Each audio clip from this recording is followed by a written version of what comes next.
Bonjour et bienvenue sur Allo Finance. Nous sommes le mercredi 6 juillet. Tout d'abord, je tiens à vous présenter nos excuses. Nous n'avons pas pu faire de morning zapping en vidéo pendant les 2 derniers jours puisqu'il y avait une grève de journaux. La nouvelle du jour, en tout cas pour nous, c'est le rapprochement entre Allo Finance et Mon Financier. Mon Financier, c'est un des leaders de la distribution en ligne des produits de placement, un conseiller en investissement financier avec lesquels nous nous sommes rapprochés capitalistiquement, et donc Allo Finance, Mon Financier feront partie maintenant d'un même groupe qui a pour ambition de devenir un des premiers groupes à la fois de médias et de distribution de produits de placement. Alors hier, on avait à peine fini de parler de la Grèce. Voilà qu'on est assommé par la nouvelle, comme quoi Moody's a décidé de dégrader non pas d'un cran, ni de 2 crans, ni de 3 crans, mais de 4 crans la dette du Portugal. C'est-à-dire qu'aujourd'hui, la dette du Portugal, c'est devenu ce qu'on appelle du junk bond, une obligation spéculative. Donc ça va être encore une nouvelle qui risque de peser un peu sur les marchés. Pour le moment, ça n'a pas eu trop d'impact. Alors l'autre nouvelle assez intéressante que nous livre le Wall Street Journal, c'est que vous savez qu'on parle beaucoup de cette négociation que feraient les banques qui détiennent de la dette grecque. Eh bien on apprend aujourd'hui que cette dette grecque que détiendraient les banques, eh bien que les banques ne les détiendraient plus, qu'elles les auraient vendues à des hedge funds, et du coup avec les hedge funds il va être plus difficile de négocier une restructuration de la dette amicale. Donc ça risque de peser sur les négociations dans les mois qui viennent. Et pendant qu'on est tous à la peine, eh bien il y a un pays, lui, qui va toujours très bien, c'est l'Allemagne. L'Allemagne qui a décidé, tenez-vous bien, de baisser ses impôts. Vous m'avez bien entendu, quand tout le monde lance des plans d'austérité et monte ses impôts, l'Allemagne se retrouve dans la situation de la fourmi alors que toutes les cigales sont écrasées. La fourmi, elle, est en train de chanter tout l'été et va réduire ses impôts pour 2013.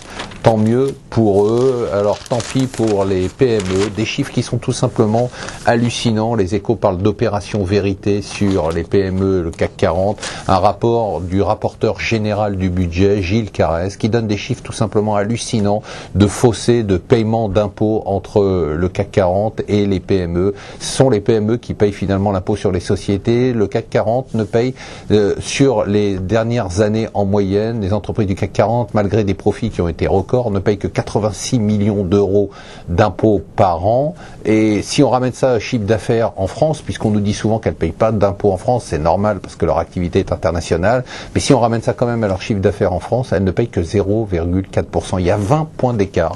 20 points d'écart entre les impôts que payent les PME, alors que ce sont les PME qui créent des emplois, et les impôts que paye le CAC 40. Encore, et pendant ce temps-là, on nous bassine avec la convergence avec l'Allemagne qui, elle, favorise ces PME, ces entreprises de taille intermédiaire. De plus en plus d'articles sur les bilans des banques chinoises et les prêts douteux. Ça va être le thème des 12 mois à venir. Peut-être pas tout de suite, mais vous verrez qu'à un moment donné, on va parler des créances douteuses des banques chinoises et des bilans des banques chinoises. Du coup, le premier semestre est un mauvais semestre. Nous, on était, comme vous le savez, très baissiers sur les marchés émergents. Les marchés émergents à la peine, avec des performances qui sont extrêmement médiocres depuis le début de l'année. Le grand move veut jouer les durs. C'est Barack Obama qui, après s'être couché devant Wall Street, qui fuit l'Afghanistan et qui joue les durs devant le Congrès. Il pose un ultimatum en donnant 2 semaines au Congrès pour augmenter le plafond de la dette. Mais bien évidemment, personne ne tremble devant lui. Et enfin, le ministre des Finances brésilien qui avait sorti le terme de currency war, la guerre d'échange, vient de dire que cette guerre d'échange n'était pas terminée, loin de là. Et il sait de quoi il parle parce que le réal brésilien est au plus haut depuis 12 ans. Ça asphyxie complètement l'économie brésilienne et ses exportations et il ne sait pas comment faire pour se défendre. Voilà, restez avec nous sur Allo Finance.